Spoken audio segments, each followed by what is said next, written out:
la figure de l'exilé ne trouve plus à se réaliser.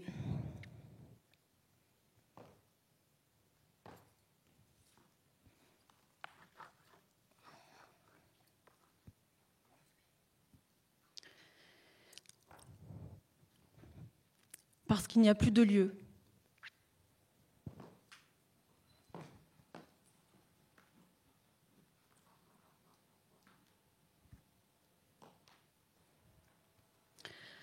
Si ce n'est le lieu du camp,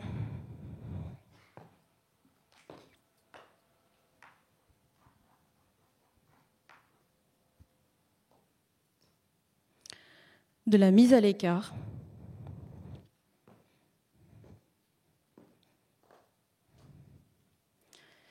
et du mouvement entravé. Ça,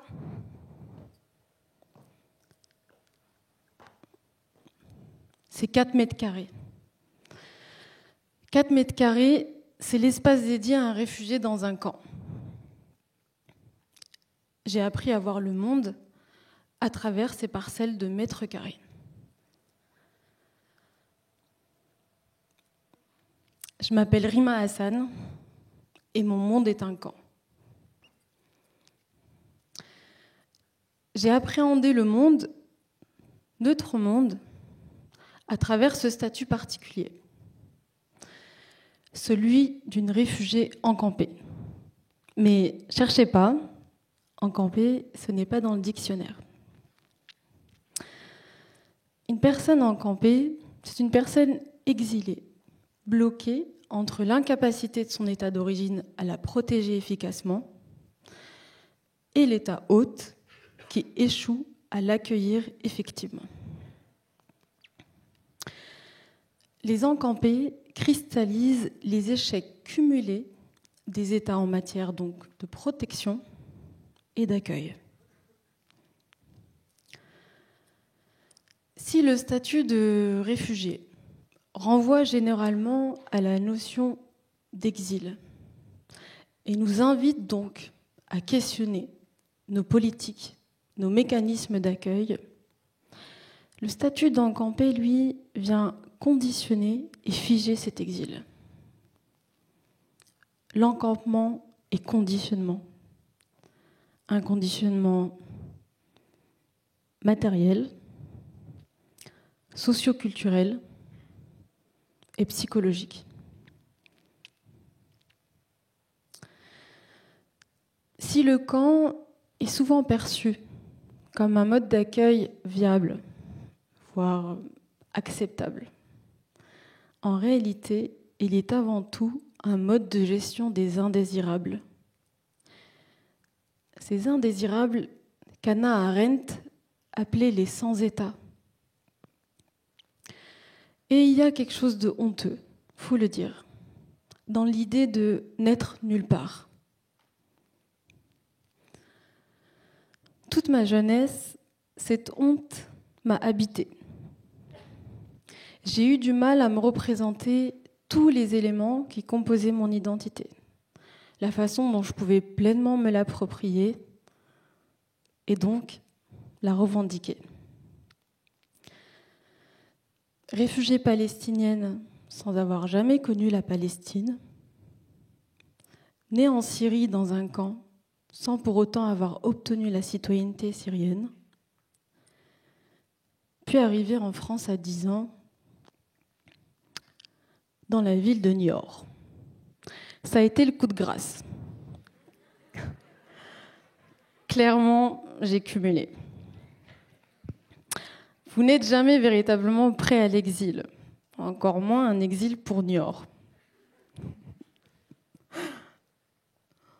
Maupassant avait écrit « L'exil est assurément la plus terrible des peines dont on peut frapper certains humains. » Entre nous, il aurait pu ajouter « surtout s'ils sont contraints de s'installer dans les Deux-Sèvres ». Là, on va croiser les doigts pour que le maire de Niort ne soit pas dans la salle. J'ai donc eu 2 enfances dans 2 mondes, au décor opposé. D'abord, une enfance relativement insouciante, même dans un cadre précaire, où j'y ai appris que la précarité n'excluait pas la dignité. Puis une adolescence qui a incarné ce que beaucoup d'entre vous peuvent considérer comme super normal, dans un collège et lycée de ville moyenne en France. Mais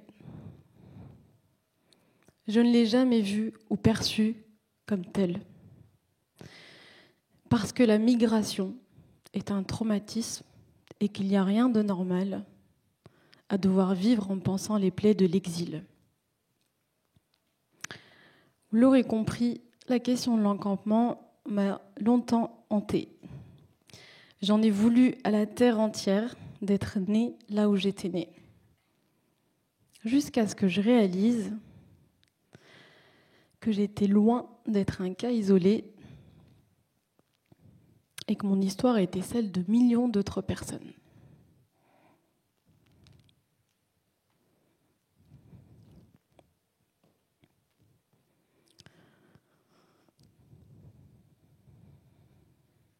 En 2021, un réfugié sur 3 et un déplacé interne sur 2 vivent dans un camp. La durée de vie moyenne de ces camps est de 11,7 ans. On va l'écrire pour que ça soit un peu plus concret.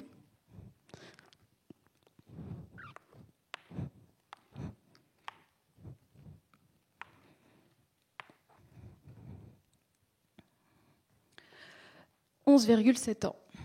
Vous l'aurez compris, l'enjeu des camps, c'est leur pérennité. Ce n'est pas tellement le fait qu'ils fassent en soi partie du paysage des migrations, mais c'est le fait qu'ils restent, qu'ils durent et qu'ils deviennent de fait des lieux de vie à part entière. Des lieux de vie à part entière. Cette pérennité des camps est une anomalie juridique en droit international des réfugiés.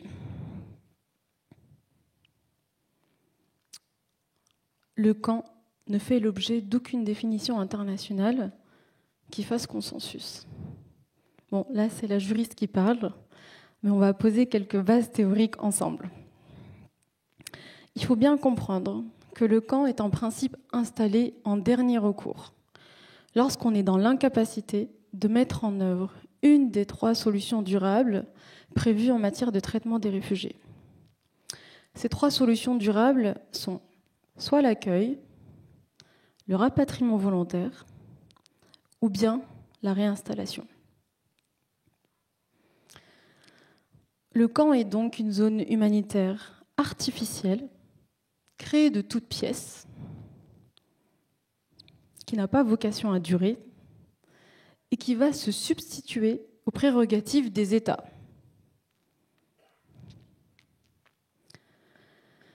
Mais si le camp tente de sauver le présent des réfugiés, il le fait sans penser et sans assurer leur avenir. Tout l'enjeu pour l'Observatoire des camps de réfugiés, qui a vu le jour en septembre 2019, c'est de se donner les moyens de repenser à très long terme les camps, alors même qu'ils sont pensés et installés pour ne pas durer. Fonder un observatoire des camps de réfugiés, c'est donc lutter contre un paradoxe.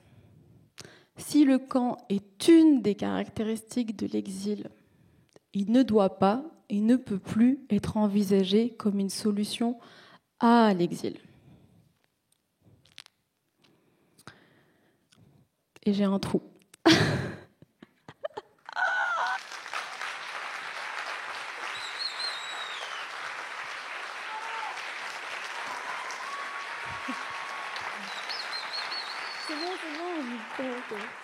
C'est bon.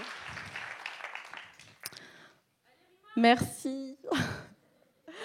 L'ECR s'est donc doté de 3 missions pour mettre en lumière ce présent des encampés, tout en questionnant les alternatives possibles pour leur avenir.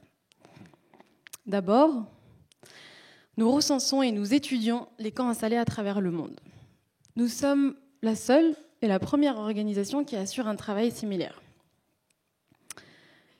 La deuxième mission de l'OCR consiste à mener des consultations et des missions de terrain pour apporter un regard indépendant, transparent sur ce qu'il s'y passe. Et c'est précisément en cela que nous sommes un contre-pouvoir. Et enfin, la dernière mission de l'OCR, c'est celle du plaidoyer. Porter à la connaissance de toutes et tous les dysfonctionnements que l'on peut observer, réfléchir aux alternatives possibles et surtout, vous sensibiliser sur les violations des droits humains que les encampés peuvent vivre dans ces camps. L'OCR réunit aujourd'hui près de 150 membres, contributeurs et contributrices, mobilisés sur ces différentes missions et sur les fonctions support de l'organisation. Le miracle de l'OCR, c'est d'avoir réussi jusqu'à présent à se lancer, à fonctionner et à se structurer uniquement grâce à des bénévoles. À la dernière session de recrutement, on a reçu près de 80 candidatures pour un poste toujours bénévole.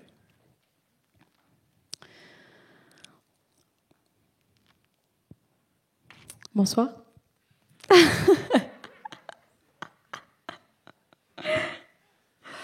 J'essaye depuis les débuts de l'OCR de questionner les facteurs de mobilisation citoyenne. Qu'est-ce qui pousse tant de personnes à vouloir consacrer de leur temps à des causes perdues comme celle-ci? Et à l'inverse, qu'est-ce qui fait obstacle à cet élan pourtant si précieux dans notre société? Alors, faire travailler tout ce petit monde en France et loin des camps pose question sur notre impact. Et c'est vrai, pour le moment, nous n'avons pas d'impact direct sur les camps. Le pari qui est le nôtre, ce n'est pas seulement de penser les lacunes en matière de gestion des camps, c'est véritablement de les transformer. Certains combats ne trouvent pas à se réaliser dans l'immédiateté. Ils ont besoin du temps long pour se révéler. Et ça tombe bien. Le temps long, c'est notre force. L'OCR est une sorte de force tranquille dans un monde de camps de plus en plus instable et agité. Alors certes, c'est moins glamour qu'une urgence bien gérée, mais c'est peut-être le moyen d'avoir le moins d'urgence possible à gérer. Deuxième trou.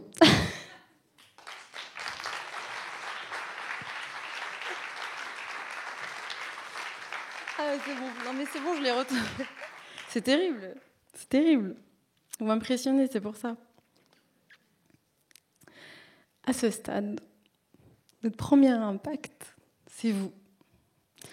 On mise sur notre capacité à rendre visible cette réalité des migrations. À l'incorporer précisément dans l'imaginaire que l'on se fait toutes et tous de ces migrations. À vous sensibiliser sur les statuts et les droits des encampés, sur leur vie, leur humanité, leur normalité.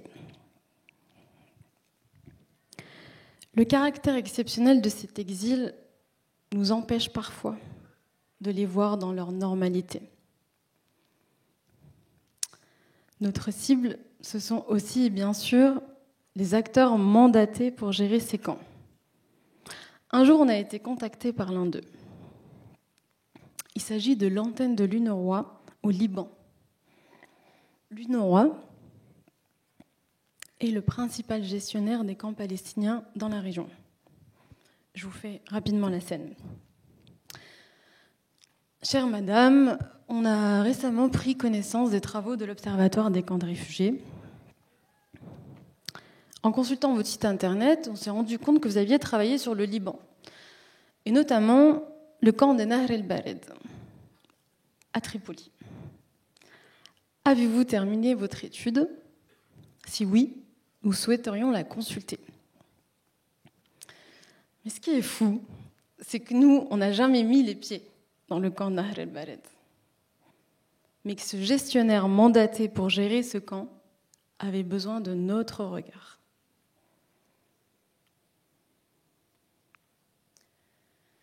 Je crois que c'est à ce moment-là que j'ai réalisé que l'on répondait à un besoin, à un manquement. Si ces mêmes gestionnaires estiment déjà notre travail autant qu'ils en ont peur, alors imaginez dans 10 ans, on a peut-être ici les moyens de créer un avenir. Mais créer un avenir dans ces conditions, cela peut sembler tenir du miracle. Mais les miracles existent. Les miracles, ils sont par exemple dans les camps où des programmes d'autonomisation à destination des femmes voient le jour et leur permettent enfin d'exister autrement qu'à travers leur statut d'encampé.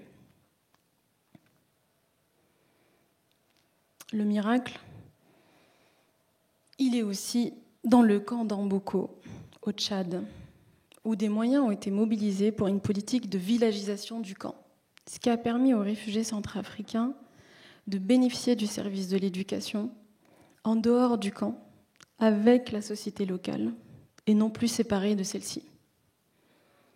Et enfin, le miracle, c'est cette incroyable histoire d'Innocent Habyarimana, un réfugié du Burundi, installé dans le camp de Kakuma au Kenya. Dès son arrivée dans le camp, il constate qu'il n'y a pas d'usine de fabrication de savon aux alentours du camp, alors même que ce produit est indispensable au quotidien pour les réfugiés. Grâce au prêt d'un proche et le soutien d'une ONG locale, il fonde GLAP Industries. Sa société emploie aujourd'hui une 50aine de salariés, dont une 20aine de réfugiés.